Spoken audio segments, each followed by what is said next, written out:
Ce Jésus, Dieu l'a ressuscité. Nous en sommes tous témoins. Acte 2, 32.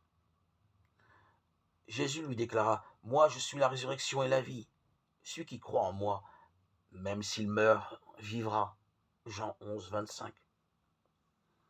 La mort, qui n'épargne personne et peut frapper à tout moment, est naturellement considérée comme la pire chose qui puisse arriver. Si elle reste souvent un sujet tabou, et si elle fait peur, elle suscite aussi beaucoup d'interrogations. Que se passe-t-il après? Certains trouvent plus rationnel ou plus rassurant de se dire qu'il n'y a rien après la mort.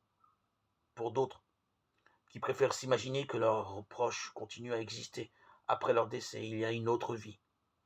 Mais laquelle? Les chrétiens, eux, font confiance à ce que dit la Bible au sujet de la mort et de l'au-delà, pour la bonne raison qu'elle contient le témoignage de quelqu'un qui en est revenu, Jésus-Christ.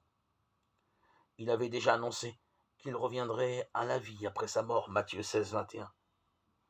Peu de gens l'ont cru. Cependant, ses proches ont constaté l'évidence.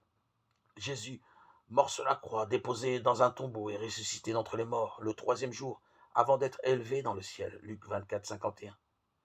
La confiance en la parole du Dieu qui ne peut mentir ôte toute incertitude sur l'au-delà et rassure le croyant. Le fait que Jésus a triomphé de la mort lui donne la certitude que son existence ne se termine pas dans la tombe, encore moins en enfer. Tous ceux qui reçoivent Jésus pour leur sauveur passeront l'éternité avec lui. Il a promis, « Je suis la résurrection et la vie. Celui qui croit en moi, même s'il meurt, vivra. »